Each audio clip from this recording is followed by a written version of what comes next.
The Denial of Death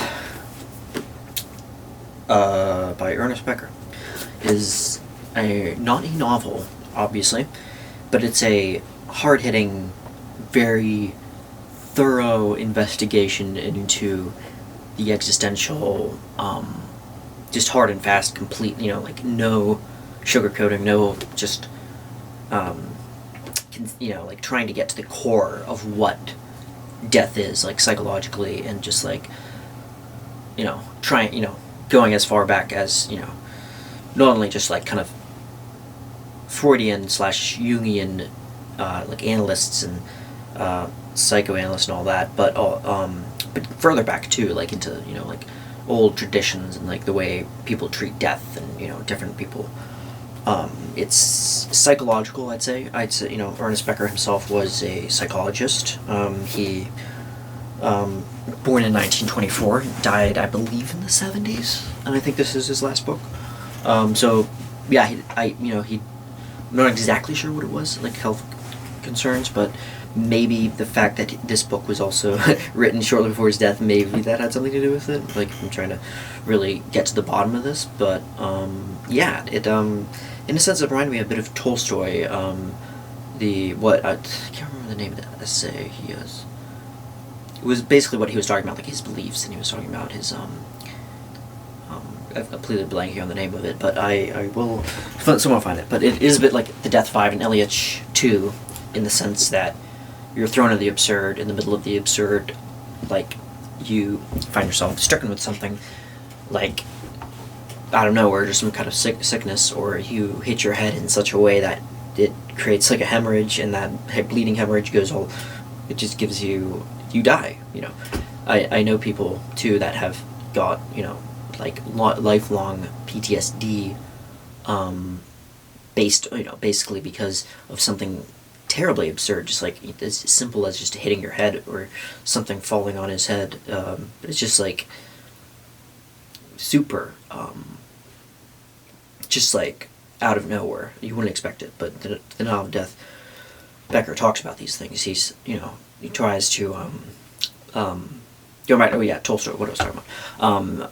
He talked about, Tolstoy, I think he made this, in the 1880s, 1890s, I think. He was pretty close to death himself, though he lived a good 80-something years, I believe, till at least the early 1900s, I think. But he was trying to use, because Tolstoy came from an aristocratic, kind of well-to-do, affluent family in Russia. He was from the Count Tolstoys. He tried finding, using his, financial means to find the best scientists, the best doctors, the best philosophers and thinkers, and all kinds of different people, movers and shakers of this time, that would trying to figure out what is there an afterlife? Is there a subsistence of one's soul after death, or is death just death? And he couldn't get anything from them. He just got, but going back to Becker, he comes from it as a point of, I don't want to put words in his mouth, but as kind of agnostic, I say, or at least in the sense that it's more dispassionate. Tolstoy obviously had his religious upbringing too, but Tolstoy's coming more from a, the world is ugly and full of death and decay and suffering, and I'm kind of clinging to that in the sense of the Buddhist sense, that the world is dukkha, suffering. That's the Eightfold, or the Four Noble Truths, I think. That's one of the first ones, is the world is suffering. In the second is negate all suffering, get rid of it. In order to do that, you have to kind of get rid of the self. That's but enough of my half-baked takes on Buddhism for now. But that just kind of reminded me, because it's Tolstoy, when he found out he had certain things, a lot of people, or even as far back as Montaigne, Michel de Montaigne was talking about, death in his essays. One of his best friends died, and he started tackling death too. Things happen. Things happen all our lives. I know I mentioned that my father recently died earlier this year, and the toll it kind of took on our family, and trying to kind of process that kind of death,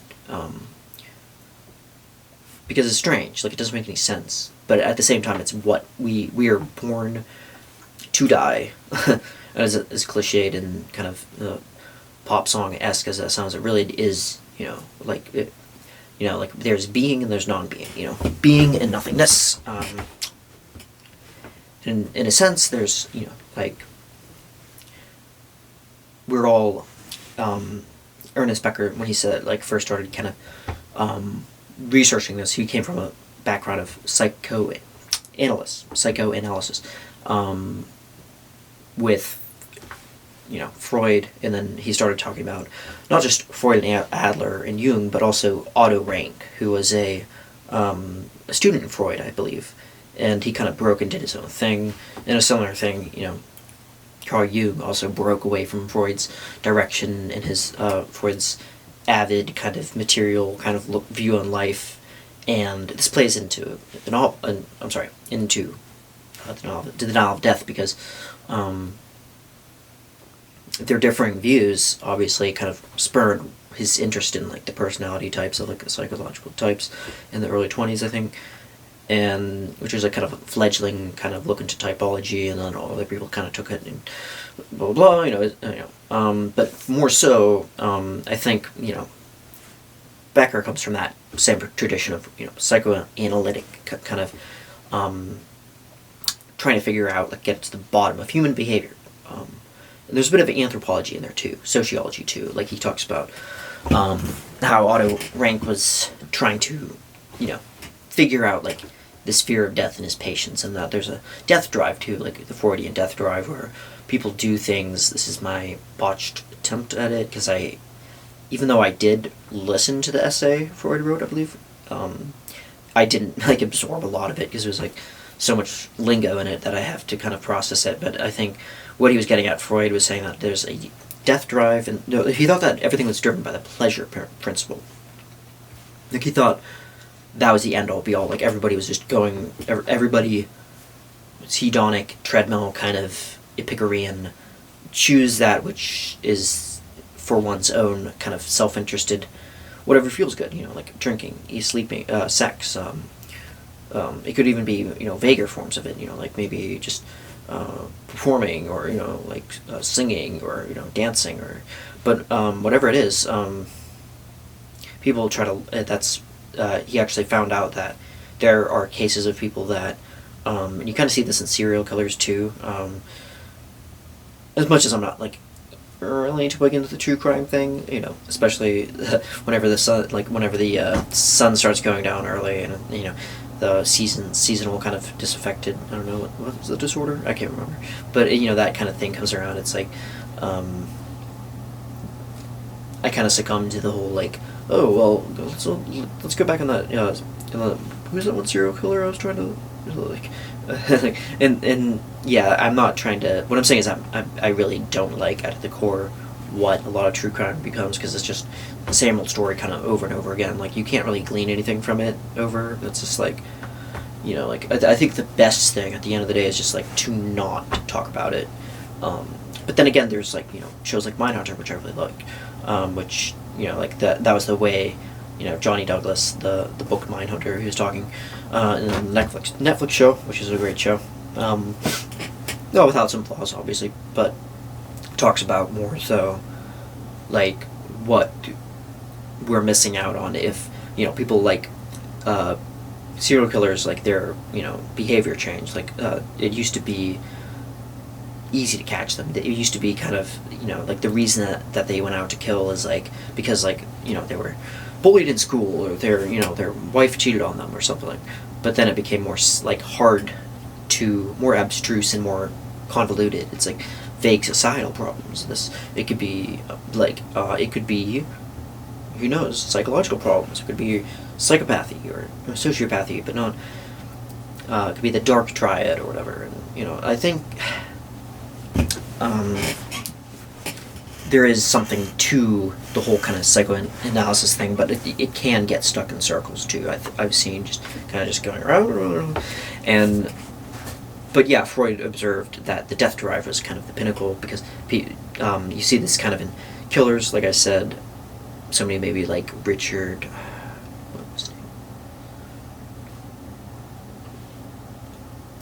Speck, yeah, the Speck guy, who he was trying to, porn to raise hell, like trying to just take it to its ultimate conclusion of just like, and there's a bit of kind of like Aesop's fables of like the spoiled grapes, in a sense, that when Richard Gere, when he was found, I'm sorry, not Richard Gere, totally different person, Speck, when he was found, he was trying to prove to the world that he was like, I meant to kill all those nurses, I think 8 or so nurses that he killed, in just like total one fell swoop, just like nothing prompting it, just totally just out of nowhere, just decided to strangle and rape them. But he did that, like, he claimed that he was like, I'm born to raise hell because I'm a badass, and that's how I roll. Like I meant to kill all of them. And I would have killed more if I had the chance. But like the fact is that he actually only intended to kill like maybe 1 or 2, and he's not as bad as he thinks. But there are certain killers that you get this sense where they're going for the full like death drive. Like there's completely irrational. There's like a lot of self-loathing too, like that they project. I don't know what you think. But what Becker talks about too is like Jung and Freud's different kind of takes on it too. Like Jung was more, which was like individuation and self-development, and as much as his concepts have kind of been a little bit co-opted by like the New Agey kind of people, and like with certain Kabbalistic thought or Gnosticism as well, as it's been kind of like reduced to like certain pithy things and stuff, but it is very profoundly intriguing. But yeah, I think Jung's stuff is like he's going more for the meaning, like, and then Freud is more like like trying to deduce people's behavior based on just empirical material evidence alone, and that reason was the only way. And then obviously they kind of, in a kind of Zarathustra kind of manner, like Jung had to surpass his teacher, and eventually kind of found his own school of, and decided, to also take time for himself, to write different books and works and stuff that were more contemplative and less clinical in a sense. But yeah, and then Freud they actually met, I think they were in New York, I think, or it was the first time they went to the States, I believe, that Jung and Freud, I think, went together to, like, I think, introduce psychoanalysis to the United States, to Americans, and we basically, I think when Freud went to a museum, he saw like something to do with like an Egyptian scroll or something, or some kind of Egyptian artifact, and then also saw like the mummies and stuff, like the mummies, and then that kind of it brought about like this intense kind of fear in like Freud. And to be fair, he was in an older age, at least middle age, I think, by that time, from my knowledge, and essentially Jung was a little bit like perturbed by this, because he was like this man who's like so claimed to be so reasonable, all of a sudden suffering from little bouts of like fear of the most irrational thing. And yeah, and you get that too with the whole precognition thing, with the case of Jung talking about the preconceiving or gathering from like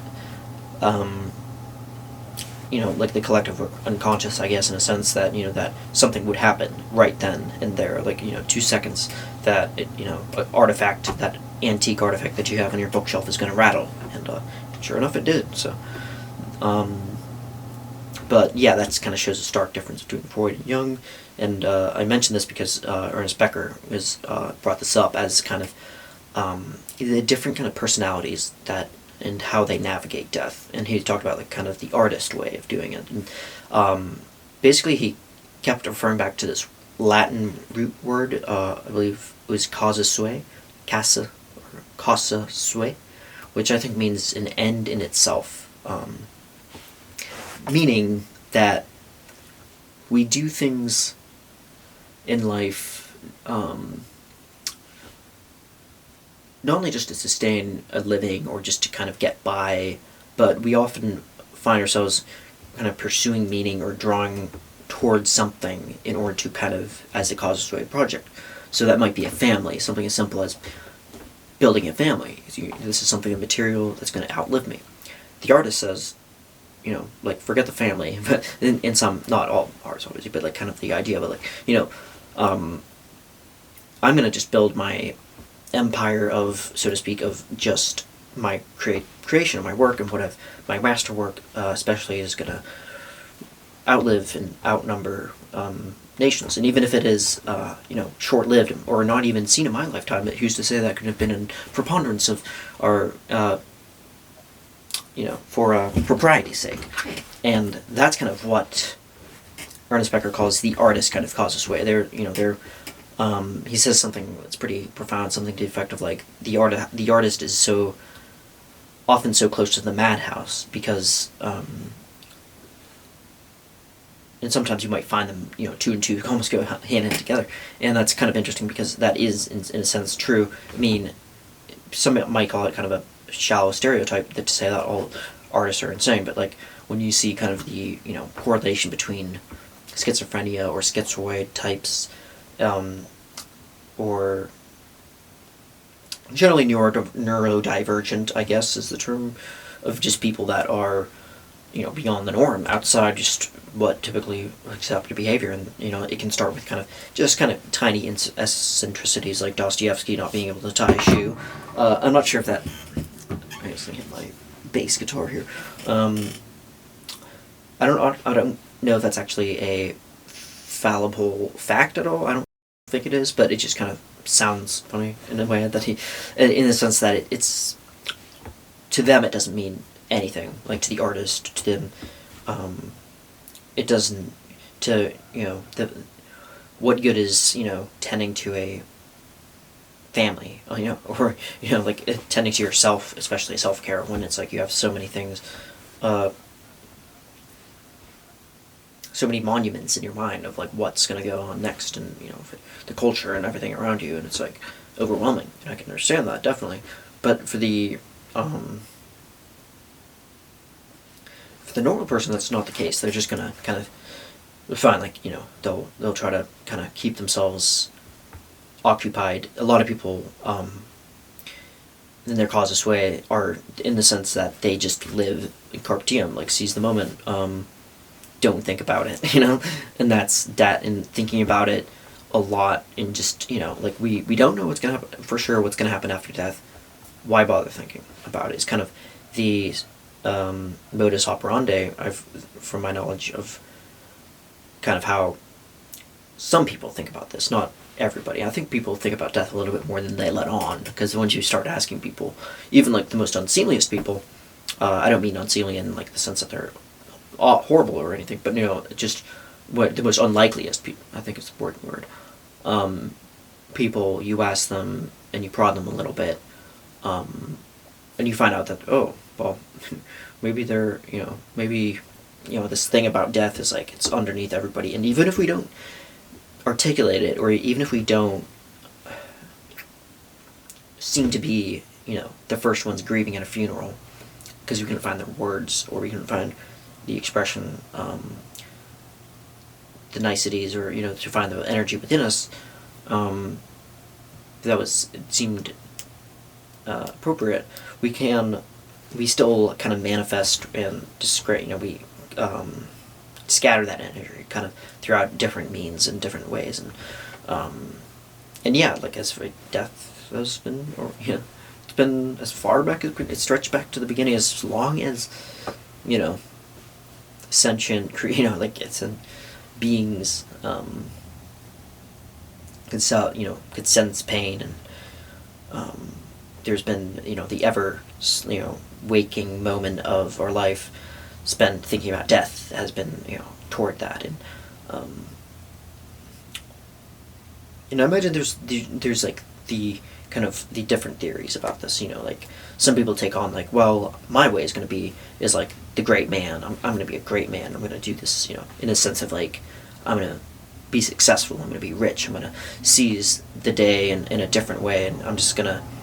And even if it seems like I'm doing, kind of questionable things, it's just like, I'm just seizing as much experience in this and living a life that's, um, unforgettable, so that when I do visit it, in a way I do think that's true. Like in a way I don't disagree. Like I myself want to visit, you know, travel the world, and not just kind of short bursts like I've done in the past, but like actually travel, like go out, completely out of my comfort zone, no net, which sounds crazy to some because you're like, well, what about? Yeah, I know about terrorism and that, and I'm just gonna stay away from Israel, just stay away from that, Palestine, stay away from Ukraine. But yeah, it's not like I disagree. It's just that I think my way of going about it is like, personally, is like, I think some essence of negative visualization is necessary, because otherwise I think it's like the classic Jungian shadow where you're like, I don't want to think about this, therefore I'm gonna run from it, and you just keep running, and then what happens is like the classic motif of like you keep trying to outrun or like trying to chase these pleasures and all these different freedoms. And what happens is like you just end up, you'll never be able to escape yourself, and it's just like, as corny as it sounds, it's true in a sense, because no matter how many times you try to somehow outdo or outperform, escapades, like this thing of death, like the best thing to do is probably is just garnering a little bit of what I know from meditation, my feeble attempts at meditation, especially the kind of guided ones like mindful. Thich Nhat Hanh has some very beautiful guided meditations, and with the calm and ease one is around. I really love Muji Baba, I think it's Muji Baba. I think has an excellent channel on YouTube, and I haven't taken his courses, but I've heard good things about the people who have gone on his meditation retreats, and even the live ones that he does. But yeah, there's different ways, and I think with meditation it's more like, I'm not trying to pretend it's not there, like it's, that thoughts of death are there, certainly, but I'm not going to let them, I'm not going to feed them tea, I'm not going to, but yeah, this is, I think we're all unified by this thing. You'd be surprised how many people actually think about it. It's not, I don't think it's as taboo. Some cultures, I think it's like that. I was listening to Ramda, I think, Becoming Nobody. He said that there's a Indian village. I think it's called like Rajneesh. No, it's a. I think it starts with a V. Vishnish. I think. I'm sorry, butchering that, but it's a city where death is actually open. People are open about it, and people have their caskets, and they don't have caskets. They don't have burials. They don't have what I'd say, from what I've heard, because I've never been to India, as much as I'd like to visit, with caution.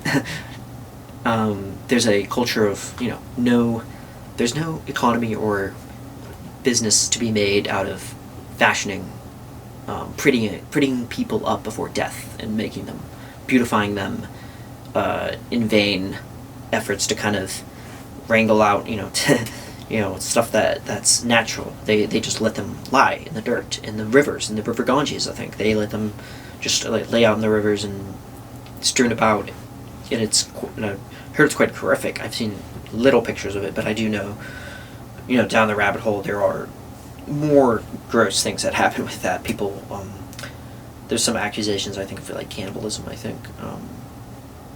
But yeah, that's not to give an image of just like, oh, it's just one way of looking at death. It's one way of accepting it and being like, the man who dies there, the man or woman who dies is, biological decay is a part of life. the tree, when a tree dies, when a dog dies, when, they, well, I guess even in America we have like kind of burials for dogs as well, but it could just be because of the space too, like in the city with, but I think it's also just because maybe the culture they just have. I'm not saying one culture's righter than the other. I'm not arguing for, nor am I necessarily arguing for cultural relativism, because honestly, when it comes to certain parts of like the country that accept, for example, like honor killings and sacrifices and human sacrifices, I'm just like, yeah, of course, yeah, I'm not for that. So, yeah, I mean, it's easier said than done. Like, but I'm just saying it's like one way to kind of open our mind up about, and not to be so fearful of death, um, but not to glamorize it either. I mean, what is there to glamorize? I mean, the process is just quite like, yeah. So yeah, I think that's all I have today. It would be cool to do like another take on this book, and then from a different kind of maybe tackling different areas of the book, because I did like a very rough kind of like certain parts that really struck with me. So yeah, let me know what you think. And that is Ernest Becker, The Denial of Death. Definitely recommend it. At least once before in your life, sometime. Better now, probably sooner now than later. If you're having, if you're like me and you have like, when you think about death, like maybe once, at least a few times a day, in some, even in an oblique fashion, I definitely recommend it. But some people might be like, oh, later in life I might read it. So, whatever. It's up to you.